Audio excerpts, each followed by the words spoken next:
Yo guys, what is up? It is Ryan Sneaks back with another sneaker video. Third review in a row. Just got a big shipment in today from UPS.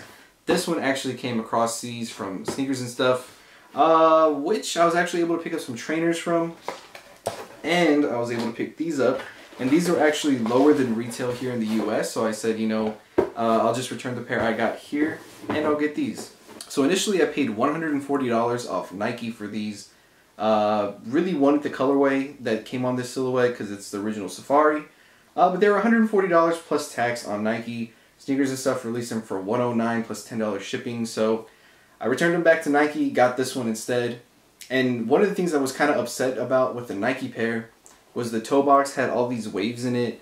The leather is actually very, very nice, but it had a bunch of waves in it. So I get this pair thinking, you know, there won't be any waves, and the right shoe looks good. But when you get to the left shoe, it has those waves. So I don't know if it was a bunch of the size 12s just kind of, I don't know, got super tumbled. But you can clearly see the waves just going through the toe box.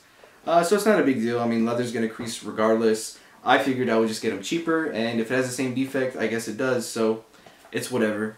But getting into the shoe, you get a very, very dope palette. You get the Safari print all throughout the back and on the toe. You get this really fine black leather going through.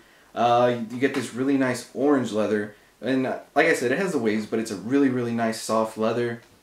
I don't know exactly what cushioning they used on this, but it's very, very like squishy. And then of course you get a firm midsole right there.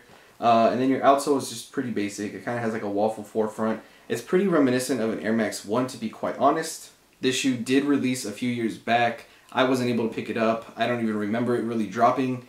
But now that it retroed, I figured, you know, this would be a really nice shoe to wear to work. I can wear it just pretty much whenever I want. And it has that Safari colorway that I love. So I figured, why not? Went ahead and picked it up. And especially for under retail, I couldn't really pass that up. The whole inside liner on this shoe is leather. And when you smell it, you definitely get that new shoe smell, that new leather smell. It's just a really, really nice quality shoe. The leather is very good on it. Whatever material this is, I guess it's nubuck that's laser engraved, is really nice. It's a pretty premium shoe, I'm not going to lie. And for the price of $140 retail, it's really worth it. And if you can get them off Sneakers and Stuff for cheaper, it's even better.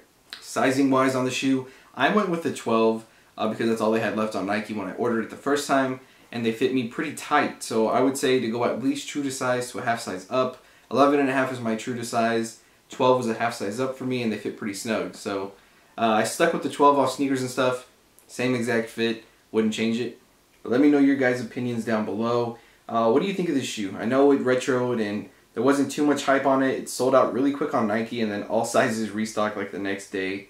And they're still sitting on some sites, so I mean, you can still pick them up. It wasn't too hyped of a release. But for me, like I said, I just like that classic colorway on a classic silhouette, so I went ahead and just picked it up. Hey, but that is going to be it. Thank you guys again for watching. Don't forget to hit that like, comment, and subscribe button, and I'll catch you guys next time.